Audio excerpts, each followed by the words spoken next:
The dynamic duo known as the Holy Brothers, Marvin Etzioni and OG Discograffiti Soldier of Sound Willie Aaron, have a new album out called High in My Balloon. This remarkable album is the triumphant result of the two friends turning to music for comfort and strength after Marvin's bout with leukemia and Willie was forced to deal with the loss of his wife of 25 years to cancer. Americana Highways described it as like Brian Wilson snuck into the studio, fired up the machines, and did some work on some of the tracks not locked up. Really, the harmonies, basic tracks, songwriting, and lots of other odds and ends are that momentous. If you love the harmonies and sonic experimentation of Bookends era Simon and Garfunkel, the Beach Boys, and Beck's Circa Sea Change, you owe it to yourself to dig into the musical wonders of High in My Balloon by the Holy Brothers, available right now on Regional Records.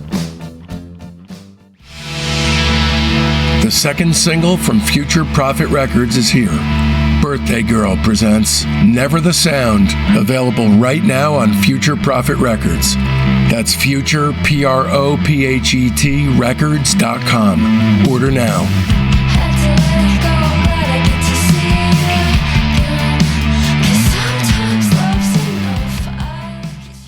One last thing about the actual album.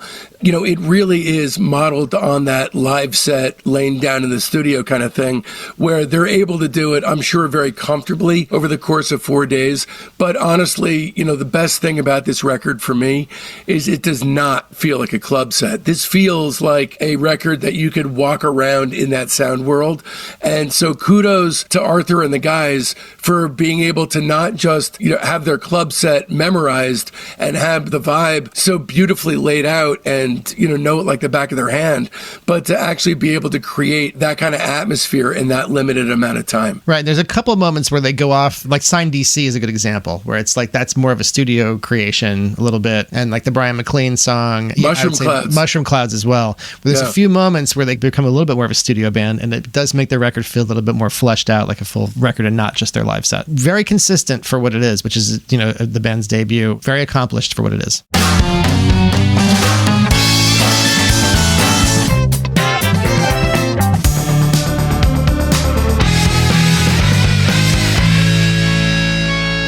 Welcome to Discograffiti, the deep dive podcast for music obsessives that gives maniacs like you and me the chance to connect with a brotherhood obsessed with rating the entire discography of every single artist and band that ever mattered. I'm your host, Dave Gebroe, and when I was a kid, I thought I loved music. But no, that was only the beginning. I almost lost my life, and in the process, it made music a top priority in a way I'd thought was completely unimaginable. I quit my job, went all in on Discograffiti, and never looked back. And so, with 3 new episodes each week, you're going to gain a comprehensive knowledge of an act's history and output in the time it takes to listen to one album. Each new guest swings a hard left into an area you either had no idea you needed to know about, or know all about and can't believe you're not alone out there. And in this episode, we'll be turning our spray cans on Love! Psst, along with our special guest, Joe Kennedy. This episode is part of a series called 7 and 7 and 7 is, the definitive 21-episode story of Arthur Lee and Love, which I've consciously crafted to act as the ultimate repository of fact and opinion on one of the greatest bands to ever walk the face of the earth, the almighty Love. It includes 13 episodes heralding the return of Discograffiti host OG Joe Kennedy, 6 episodes from a 4.5-hour interview with OG Love mainstay Johnny Echols, and 2 episodes from a 2.5-hour interview with the members of Baby Lemonade, who've served as Love now for coming up on 35 years. This is part 3, covering Love's self-titled debut Elektra LP, the background story, the making of the record, and a song-by-song overview. Here are just a few of the many things that Joe discusses with Discograffiti in this podcast. The first man to jump ship from Love and the spectacular success he surprisingly wound up achieving. Why Don Conca needed replacing, and the psychological dynamic set in place with Snoopy Fisterer's arrival in the band. The group's Elektra contract, which set a new standard for legal sloppiness. The heated songwriting rivalry set in place between Arthur Lee and Brian McLean. how Love's version of My Little Red Book wound up veering off from Burt Bacharach's intended chord sequence, and an in-depth deep dive on every song off Love. Coming up, we've got an incredible deep dive series on Jefferson Airplane and a hell of a lot more, so don't miss out. Open up your listening app right now and subscribe. For over 4 years now, Discograffiti's Friday episodes have been completely free, and it's been my pleasure. But for a variety of reasons, Discograffiti's now moved to the subscription-based Patreon as our primary platform. Moving forward, our public stream will feature a teaser of the Friday episode and a Tuesday teaser of the bonus episode, and that's all. But here's the good news. Only $5 a month will get you the weekly Friday podcast to which you become accustomed. That's it. It's a no-brainer at just $1 an episode. And just that little bit will be what's required to help the show survive. To sweeten the pot, you'll also get regular installments of the Discograffiti Soldiers of Sound podcast. That's Rudy Fishman's podcast within a podcast featuring our Patreon members as guests. You'll also get access to over 100 back episodes of that show. The $10 Lieutenant tier gets you all that, plus access to half of the Patreon archive. That's hundreds of additional episodes, plus copies of my personal show notes, which include invaluable research, star ratings, and reviews. But the $20 major tier is the place to be, unless you can support the show on even higher tiers, which, if you can afford it, offers substantial perks, including advertising on the show and selecting the guests and artists I cover. With the major tier and above, you get it all. The Monday bonus episodes, aka the best stuff, the Friday show, the Soldiers of Sound podcast, plus access to the entire archive. That's many hundreds of Patreon episodes, an absolutely endless barrage of music entertainment, including 50 episodes of The Private Press with Paul Major, Rock Cousteau, Queasy Listening, and so much more. So support the podcast that's been supporting you for years. Discograffiti's calling, and it needs you, so don't risk feeling guilty by not giving. But enough of me yapping. Go on, subscribe now. Visit patreon.com/discograffiti and find the tier that's right for you. And away we go then! Phase 1, even their later stuff prefers their early stuff, 1965 to 1968. Having outgrown the Brave New World in October 1965, Love moved over to another spot off the Sunset Strip, Beto Lito's backstage. It was there, a tiny hole-in-the-wall spot tucked away on a cul-de-sac called Cosmo's Alley, where Lee first truly fulfilled his promise. The audience there was often sprinkled with celebrities.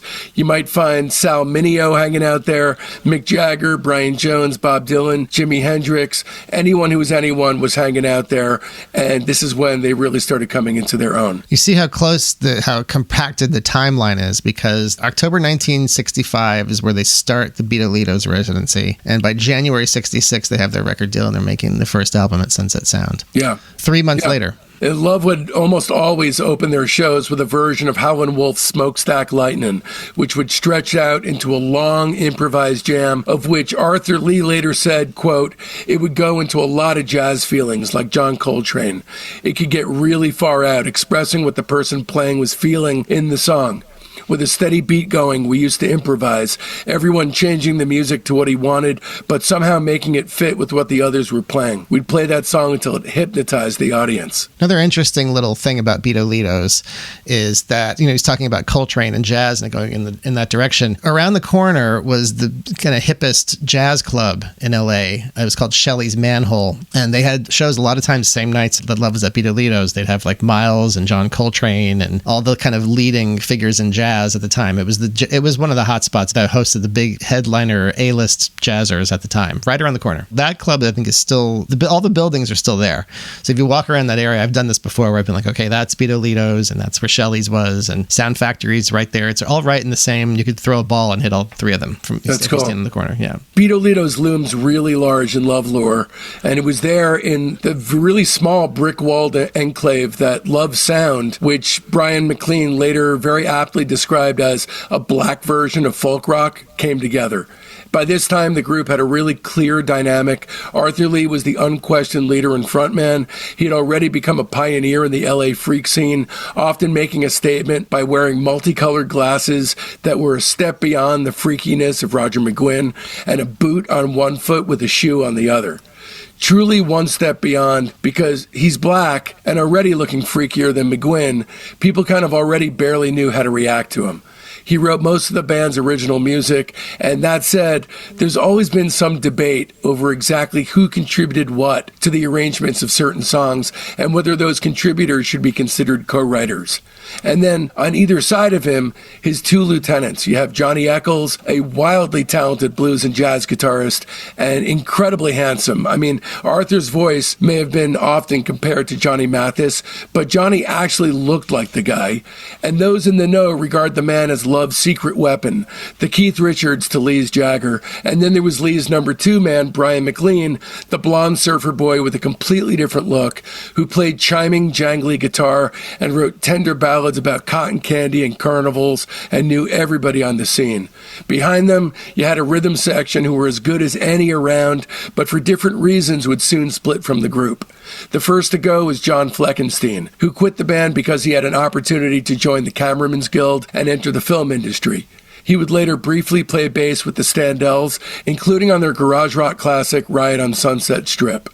For the most part, though, he worked in film on movies like Close Encounters and E.T., movies like that. One of those rare circumstances where a guy leaves a great rock band before they get big, and it turns out it actually panned out okay for him. Turns out it actually worked out probably in his favor. Yeah, I'd say. So his replacement was Ken Forsey, who had previously played bass with a latter-era lineup of the Surfaris. So surprisingly, the very first recordings credited to Love didn't actually feature Arthur Lee. They had a friend named Vince Flaherty, who occasionally sat in with them on vocals and harmonica. Like many people in the LA scene, Flaherty had been a child actor and was now pursuing music, and he convinced the four instrumentalists from Love to back him on some demos in the fall of '65. These tracks are important because they're the only existing studio recordings that featured Don Conca on drums. Conca was considered one of the best drummers around at the time. People often compared his playing to that of Buddy Rich. Problem was, Conca was using heroin. This would become a problem for almost every member of the band, but at this point they were only smoking weed and experimenting with psychedelics, whereas Conca was a full-blown heroin addict. And as heroin addicts never think will happen, Don inevitably started missing work. Increasingly, bassist Ken Forsey's flatmate started getting called on to fill in with the group. That was Albin Pfisterer, who went by the name Snoopy. He was younger than the other band members and was actually a trained keyboard player who could also handle the drums fairly well. However, he was no Don Conca, and both Echols and McLean disliked him. McLean later said, quote, "I didn't feel he was homogenous with what we were doing. He seemed like this straight kid. He wasn't hip and didn't look right." While Pfisterer said, quote, "I didn't like Brian and the feeling was mutual. He mistreated me more than any of them.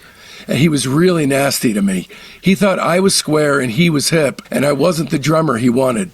Also, Arthur liked me." You look at the pictures, and Snoopy always looks kind of sad and pissed off. Well, there's a reason for that. There is a reason for that. So the dynamic that was set in place when Snoopy came on board, and for a long time as well, was Don is our drummer. Even though he's apparently not coming back, we are holding out hope that Don is coming back, because apparently Don was this insane talent, and so they didn't want to give up the ghost on Don, even way past the point at which it was obviously not happening anymore. So when Don didn't turn up for the sessions for the group's first album, Snoopy ended up on that too, although very appropriately, there were no drums at all on one of the album's highlights, Signed DC, which was a rewrite of House of the Rising Sun with lyrics about Don Conca's heroin addiction. I never actually consciously realized that was, I knew it was about Conca, but then thinking that this is a song about a drummer that has no drums in it,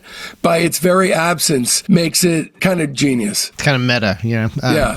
But it's kind of weird, I guess, maybe that arrangement where Snoopy is just a sort of a placeholder. Maybe that's why they couldn't find a better drummer. It seems like, I mean, no knock on Snoopy. He plays pretty nice drums. He's have a little bit of a garagey kind of feel. He's not a super slick drummer by any means. Keep in mind, he played on 7 and 7 Is. This guy was capable of greatness. Yeah, although it took him all day to get the take, apparently. But seems a little weird they're being so successful and Los Angeles being a town full of musicians that they couldn't find a better drummer drummer than Snoopy, or at least someone who was more appealing to everybody in the band and not just Arthur. But maybe that's what it was. It was the fact that the seat was just always looked at as sort of temporary. Snoopy was almost not treated as a full member of the band. Not almost. He was not treated as a full member because Snoopy was, well, we'll get to this later, but he's not in the contract for that first record. Right. He's paid as a session guy, basically. He's the only one who is not on the contract. Don Conca is on the contract. Don didn't sign the contract. To Don, he wasn't even in the band anymore. So on January 24th, 1966, 3 weeks after signing the contract with Elektra, Love entered Hollywood's Sunset Sound Recorders to begin cutting their debut. All right, that about does it. To hear the full episode, just visit patreon.com/discograffiti and either subscribe as a private or higher, or just purchase it as a one-off. If you are a fan of the show, please do one of those two to help ensure Discograffiti's continued existence. Stay tuned, because next week brings upon us episodes 4 and 5 of 7 and 7 and 7 is the definitive 21-episode story of Arthur Lee and Love. It's Da Capo week. Okay, here's the week up ahead. This Sunday, our weekly show within a show, the Discograffiti Soldiers of Sound podcast, drops for our Patreon's private tier.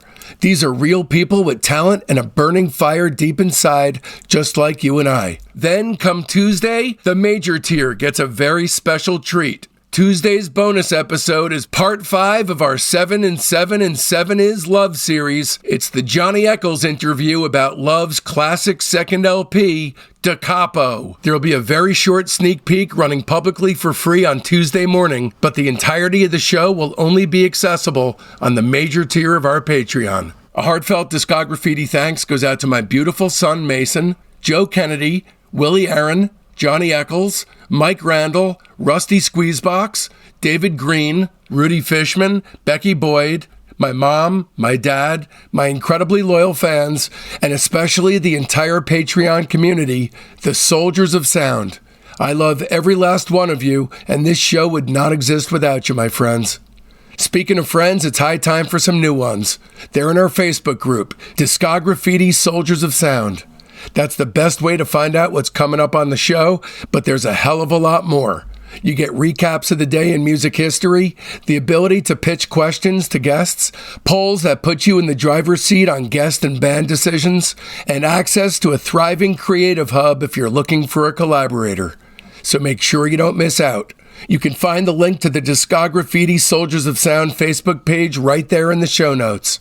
And if you don't mess with the Zuck, no sweat. Just email me at info@discograffiti.com and I'll keep you in the loop. So now that it's done and you want more, another way to dive even deeper into the amniotically dark and cozy psychedelic underworld of the 60s and 70s is to leap headfirst into our Spirit series. That's episodes 241 to 249, the Lenny Waronker interview, that's 244 and 245, our ongoing Graham Nash interview in which he talks about everything he's ever done, our 13-episode Moby Grape series featuring interviews with Peter Lewis, Don Stevenson, and Bob Mosley, that's episodes 208 to 214, The Beatles' Pete Best, that's episode 188, our free design interview with all the Dedrick siblings, that's 160 to 162, our Mamas and Papas series featuring my 16-hour Michelle Phillips interview, which she says is the best interview she's ever done. That's episodes 141 to 159. My 13-hour interview with Terry Kirkman and Jules Alexander about everything the association ever did. That's 109 to 113. My interview with Vashti Bunyan about her life and everything she's ever recorded, that's 103 to 104. My interview with Os Mutants Sergio Diaz, that's 86 and 87. Lou Barlow on the Zombies, that's 59 and 60. Foxygen's Jonathan Rado on Todd Rundgren, that's 37 and 40. Anthony Fantano on the Velvet Underground, that's 32 and 33. Bob Forrest on the band, that's 25 and 27. Andrew Sandoval on the Monkees, that's 22 and 23. Don Randy on David Axelrod, that's episode 17. And Pink Floyd is 1 and 2. And of course, be sure to mark your calendars, because next Friday, March 27th, we're coming at you with a sweet, sweet deep dive on Love's Da Capo. Trust me, you're not going to want to miss it. And so, From now till then, don't let our youth go to waste, lads and ladies. It's Discograffiti!